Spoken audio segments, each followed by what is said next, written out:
छत्तीसगढ़ी गाने देखने के लिए हमारे YouTube चैनल को सब्सक्राइब करें और नए अपडेट्स जानने के लिए बेल आइकन के बटन को क्लिक करें।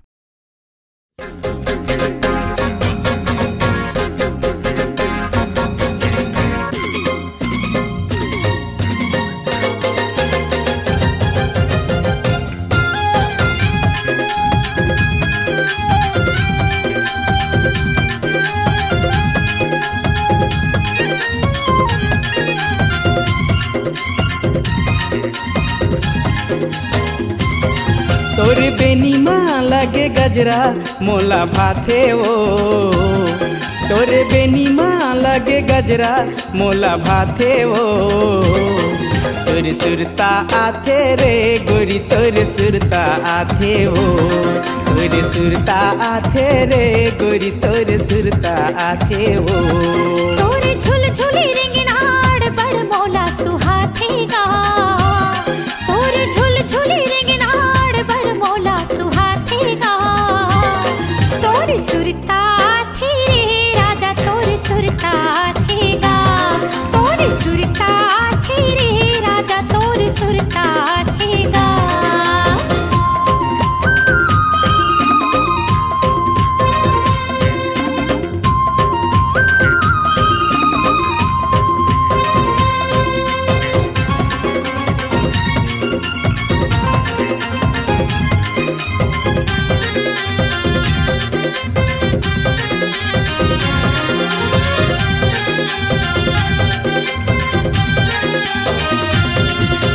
मोती सही तोरे आँखी हे रानी करिया बदर तोरे काजर।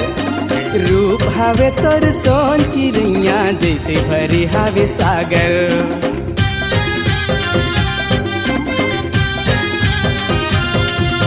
मोती सही तोरे आँखी हे रानी करिया बदर तोरे काजर।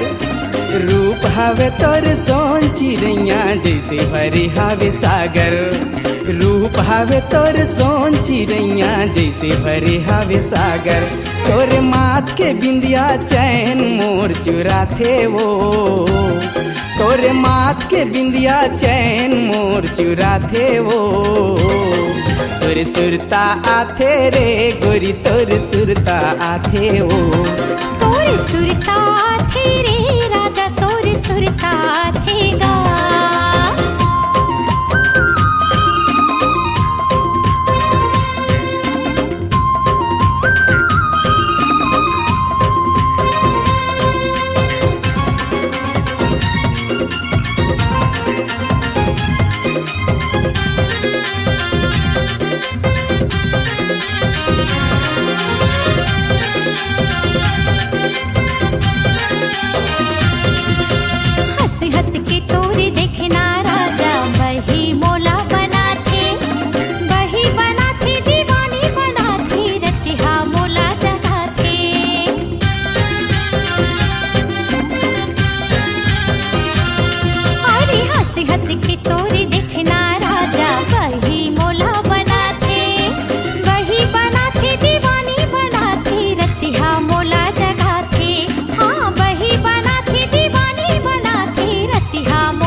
तोरे बेनी माँ लगे गजरा मोला भाथे वो, तोरे झुल झुली रिंगनाड़ बड़ मोला सुहाथेगा।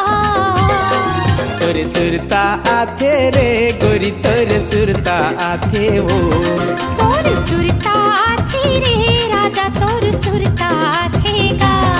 तोरे सुरता आथे रे वही तोरे सुरता आथे वो, तोरे सुरता थे रे